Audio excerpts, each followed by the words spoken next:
जय श्री राम दोस्तों। इस वीडियो में हम देखेंगे एरे मल्टीप्लायर। ठीक है, तो एरे मल्टीप्लायर होता क्या है? जब हम बाइनरी मल्टीप्लिकेशन करते हैं वो हम एरे मल्टीप्लायर यूज़ करके करते हैं। सो इसकी जो डेफिनेशन है वो हम दिखाते हैं यहाँ पे। Binary multiplication is done by doing additions. ठीक है, एडिशन हो के वो मल्टीप्लिकेशन होती है। Partial products are calculated by multiplying the multiplicand by each bit of the multiplier then summing the partial product. तो इसमें क्या होता है, इसमें दो चीज़ होती है। हम मल्टीप्लाई करते हैं मल्टीप्लिकेंट को मल्टीप्लायर से। तो मल्टीप्लिकेंट क्या होता है? जो हमारा मेन नंबर है जिसमें हम मल्टीप्लाई कर रहे हैं, और मल्टीप्लायर जिससे हम मल्टीप्लाई करते हैं। जैसे एग्जांपल 4 × 3 है, ठीक है ना। तो 4 हमारा यहाँ पे मल्टीप्लिकेंट है, 3 हमारा यहाँ पे मल्टीप्लायर है। ठीक है, इसे हम वो करने से पहले बाइनरी में कन्वर्ट करेंगे 4 को भी और 3 को भी, उसके बाद हम मल्टीप्लाई करेंगे। ठीक है, तो इसका हम पहले इजी क्वेश्चन देखते हैं। ये यहाँ पे इसकी बिट्स ज़्यादा हो जाएंगी, पहले 2 बिट का हम देखते हैं। ठीक है,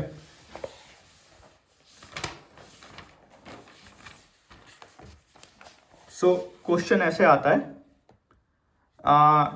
like design a 2 bit array multiplier और 2 bit by 2 bit array multiplier. आपको इस तरीके का क्वेश्चन आएगा, तो उसमें आप डेफिनेशन भी लिख सकते हो कि वो एडिशन होके और पार्शली रिजल्ट को कैलकुलेट करके और ऐड करके उसे तब वो देता है आपका आउटपुट। ठीक है ना, जो अभी हमने डेफिनेशन देखी थी, तो आप वो लिख सकते हो। उसके बाद इस क्वेश्चन को इस तरीके से सॉल्व करना है। आपको 2 बिट का लिखा है, तो 2 बिट में क्या होती हैं, 2 बिट होंगी। ठीक है, जैसे मैं एग्जांपल लेता हूँ इधर, हमने पहले भी देखा है। तो यहाँ पे देखिए आप, नंबर 2 जो है आपका बाइनरी डेसिमल नंबर 2, उसका बाइनरी क्या होता है, 0 1। ठीक है ना, ऐसे ही 5 का क्या है, 101। तो 5 से नीचे अगर मैं लेता हूँ 3 लेता हूँ मैं, तो 3 का क्या हो जाएगा, 1 1। ठीक है ना, तो ये हमारी 2 बिट्स हैं। तो 2 बिट बाय 2 बिट का अगर लिया है तो नंबर 3 तक ही होगा। 1 2 3 कुछ भी वो मल्टीप्लाई कर सकता है आपस में। तो इसके लिए हमें कुछ वो नहीं रखना है, हमें केवल अज्यूम करनी है। ठीक है ना, वैल्यू। तो हमने 2 बिट्स अज्यूम की, उसमें मल्टीप्लिकेंट में पहले B0 B1। तो ये मल्टीप्लिकेंट की 2 बिट हो गई और ये मल्टीप्लायर की 2 बिट हो गई, A0 A1। तो अब क्या हुआ, जब इससे मल्टीप्लाई होगा ये, जैसे हम नॉर्मल मल्टीप्लाई करते हैं, A0 × B0, A0 B0 आ गया, A0 B1 आ गया। ठीक है ना, यहाँ पे हम क्रॉस का साइन लगाते हैं क्योंकि अगली बार से हम यहाँ लिखेंगे। A1 B0 आ गया, A1 B1 आ गया। ठीक है, सिंपल हमने टेबल बनाई। तो और इसे हमने वो कर दिया, तो इसे हमने अज्यूम कर लिया कि हमारा आएगा C0 C1 C2 C3। हम C की जगह कुछ और वो भी रख सकते हैं, वो हमारी मर्जी है। ठीक है ना, तो हमने यहाँ पे C0 C1 C2 C3 ले लिया। C0 क्या है, C0 हमारा ये है, C1 ये है, C2 ये है, और C3 पे आपको कुछ नहीं दिख रहा होगा अभी। बट C3 हमने इसलिए लिया है कि अगर कुछ कैरी होके यहाँ से आता है, ठीक है, तो उसके लिए हमने C3 लिया है, वो C3 में आ जाएगा। तो इसका हम डायग्राम देखते हैं, तो आपको क्वेश्चन आएगा। तो आपको एक तो इस तरीके से दिखाना है, आपको अगर वैल्यू दी हुई है आप इसमें वैल्यू पुट करके वो भी कैलकुलेट करके दिखा सकते हो, उसकी टेबल भी साइड बाय साइड। और उसके बाद आपको ये डायग्राम दिखाना है। ठीक है ना, तो इस डायग्राम में क्या है, आप अगर देखेंगे हमने हाफ एडर यूज़ किया है। हाफ एडर नहीं, एक्चुअली फुल एडर ही है ये, पर हमने ब्रेकआउट कर दिया इसे थोड़ा आपको वो दिखाने के लिए। ठीक है, तो हमारा जो C0 है वो जा रहा है एंड गेट में, और यहाँ पे हमारा B0 मिल रहा है। ठीक है ना, अच्छा ठीक है, ये हमारे आउटपुट है नीचे और ये हमारे इनपुट है इधर। ठीक है, तो इधर से हम देखते हैं हमारा जो आपको मैं नंबर दिखाऊं, हमने जो अज्यूम किए थे A0 A1 और B0 B1। तो हम A0 से सारी मल्टीप्लाई कर रहे हैं। हम A0 से पहले पूरे B को मल्टीप्लाई कर रहे हैं, फिर A1 से पूरे B को मल्टीप्लाई कर रहे हैं। ठीक है ना, तो हमने पहले लिया A0 से, A0 से हमने B1 और B0 को मल्टीप्लाई किया। मल्टीप्लाई क्या होता है, एंड होता है, तो हमने एंड गेट बनाया। ठीक है ना, A0 गया हमारा एंड में B1 के संग, और A0 गया हमारा B0 के संग, दोनों का एंड हुआ। दोनों का जो एंड होके हमारा आउटपुट आएगा, ये जो हमारा आउटपुट आ रहा है एंड होके, A0 B0 A0 B1। ठीक है, उसको हम क्या करेंगे, तो हमने देखा A0 B0 जो है हमारा, ये तो सीधा हमारा C0 में आ गया, तो इसमें तो हमारा कुछ हुआ नहीं, बस इसका एंड हुआ A0 का B0 से और C0 में आ गया। तो हमें यही ड्रॉ किया है, A0 का हमारा एंड हुआ B0 से और वो हमारा C0 में आ गया। ठीक है ना, इसमें हमें कुछ नहीं करना। पर A0 का जब B1 से एंड हुआ तो यहाँ पे कुछ और भी चीज़ें हो रही हैं, ठीक है। आप देखो A0 का जो B1 से एंड हुआ और A1 का B0 से जो एंड हुआ, तो ये दोनों हमारे ऐड होंगे तब हमारा C1 आएगा। तो इसके लिए क्या किया हमने, इसके लिए हमने A1 का एंड किया B0 से, और उसके बाद इसका एंड और जो हमारा ऊपर से आया था उन दोनों को हमें ऐड करना है, तो उन दोनों को हमने हाफ एडर में पास कर दिया। हाफ एडर में इसलिए किया, हाफ एडर 2 बिट एडर है हमारा, ठीक है ना, 2 बिट नंबर्स को ऐड करता है। तो यहाँ से हमारा सम आया जो C1 आया, और कैरी जो आया वो अगले हाफ एडर में चला जाएगा। जो भी कैरी आएगा वो हमारा C2 पे जाएगा, क्योंकि ठीक है ना इधर जाएगा। तो इसलिए हमने यहाँ पे लिख दिया कि ये कैरी इधर चला गया, और A1 B1 हमारा इसमें आ गया, जो कि हमारा यहाँ पे है A1 B1, ठीक है। तो इससे हमारा क्या हुआ, C2 प्रोड्यूस हुआ, और C3 अगर कोई कैरी आता है तो C3 प्रोड्यूस हुआ। तो इसका डायग्राम है, इसका डायग्राम कुछ नहीं है, आप अगर इस फॉर्मूले की मदद से समझोगे, हमने फॉर्मूला जो बनाया है, एंड किया है तो उनका एंड दिखाया है हमने, इन चारों का एंड, इसलिए हमारे 4 एंड गेट हैं डायग्राम में, ठीक है। हमारी वो वैल्यूज़ हैं, और 2 हाफ एडर हैं हमारे, क्योंकि ये यहाँ पे ऐड हो रही है, ठीक है ना, ये वैल्यू, इसलिए हमारे 2 हाफ एडर हैं, ठीक है। ये सिंपल है। तो अब हम इसका एक कॉम्प्लेक्स एग्जांपल देखते हैं थोड़ा, इसमें नंबर ऑफ बिट्स बढ़ा देते हैं हम।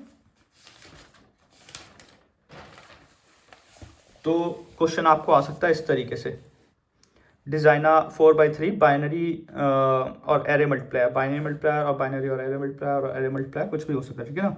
तो आपको क्या करना है, 4x3 का लेना है। तो आप क्या लेंगे, आप वो करेंगे बिट्स इसकी A0 A1 A2 A3, ये 4 बिट्स ले ली हमने, ऐसे B0 B1 B2 ये हमने 3 बिट्स ले ली। 4x3 का था हमारा, ठीक है ना, 4 3, ये हमारा हो गया मल्टीप्लिकेंट, ये हो गया हमारा मल्टीप्लायर।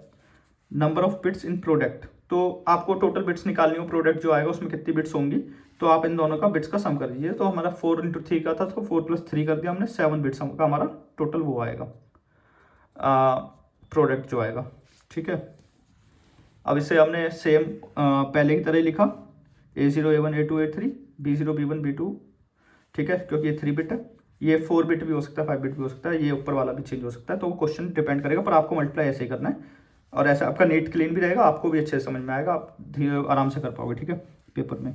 तो B0 को A0 में हमने मल्टीप्लाई किया, A0 B0 A1 B0 A2 B0 A3 B0, ठीक है, ये हमारा आ गया पहला।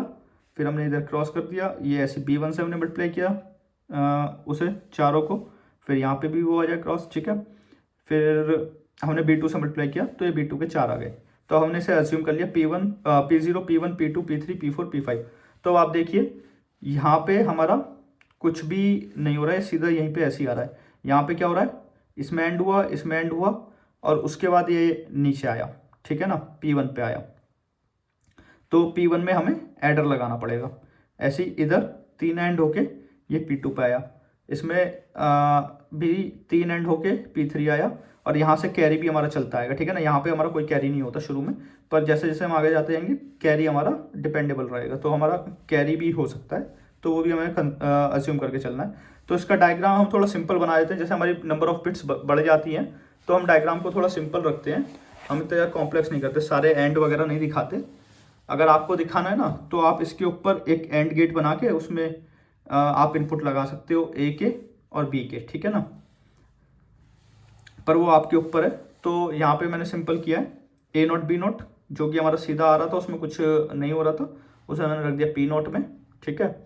उसके बाद हमारा आया ये A1 B0 और A0 B1। तो जो हमारी टेबल थी, आपको अगर दिखाऊँ यहाँ पे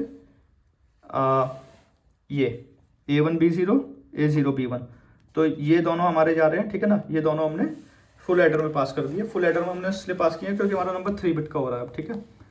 तो इधर से इनिशियल कैरी हमारा 0 था, ये आप देखिए इनिशियल कैरी 0 था, ये दोनों हमारे आ गए। आप इन्हें एंड लगा के रिप्रेजेंट कर सकते हैं ऊपर चाहे तो, पर मैंने ऐसे किया है क्योंकि डायग्राम बहुत ज़्यादा कॉम्प्लेक्स हो जाएगा वो। ये आ गया हमारा P1, ठीक है। इधर से फिर ये कैरी दूसरे फुल एडर में गया, और इधर से फिर ये 2 स्टेप आई, ठीक है ना, 2 ये ऐड हुए। तो आप देखो कि यहाँ पे हमारे 3 ऐड होने थे, पर हमने 2 करे, ठीक है ना, 2 का ऐड किया, और फिर तीसरे का इसमें यहाँ पे किया, जो यहाँ से सम आया उसमें हमने तीसरा ऐड किया। तो आपको ये जो आपका फुल एडर का डायग्राम बन रहा है, 1 2 3 4 4 स्टेप आपके यहाँ पे हैं, और 1 2 3 4 4 आपके यहाँ पे है, ठीक है ना। तो ये कुछ कुछ कॉरस्पॉन्ड कर रहा है आपने जिस तरीके से यहाँ पे लिखा था कि ये आपका इसी डायरेक्ट आ गया, फिर ये इन दोनों का एडिशन आ गया, ठीक है ना, इन दोनों का एडिशन आ गया। अब इन दोनों का एडिशन होगा पहले, फिर जो आउटपुट आएगा उससे तीसरे का एडिशन होगा, ऐसे इन दोनों का एडिशन होगा, जो आउटपुट आएगा तीसरे का होगा, फिर इन दोनों का एडिशन होगा। तो उसी फॉर्म में हमारा डायग्राम चल रहा है, ठीक है ना। तो ये आपको उसी हिसाब से बनाना पड़ेगा। नंबर ऑफ बिट्स इंक्रीज होती हैं आपकी, नीचे एक और लाइन आ जाती है, उसमें आपकी मल्टीप्लाई करते करते 4/4 का हो जाता है। तो यहाँ पे आपकी एक और फुल एडर की लाइन आ जाएगी, यहाँ पे आपके फुल एडर फिर से लगना चालू हो जाएंगे इधर। तो ये आपको ध्यान रखना है, ठीक है। तो हमने सबके लिए पहले बना लिया 2-2 बिट्स के लिए, मतलब 2-2 उसके लिए इनपुट्स के लिए, ठीक है। फिर इसका जो सम आया वो हमने नेक्स्ट स्टेप में तीसरे उससे इनपुट करके और वो कर दिया, तो हमें यहाँ पे फाइनल सम और कैरी मिल गया। तो कैरी जो होगा वो हमारा P6 होगा। अगर आप यहाँ पे देखें, P6 हमने अज्यूम किया, P6 अभी खाली है, कुछ है नहीं इसके ऊपर, पर हम अज्यूम कर रहे हैं कि कुछ कैरी आ जाएगा अगर, तो वो P6 में आगे स्टोर होगा, ठीक है। तो ये आपका हो गया एरे मल्टीप्लायर।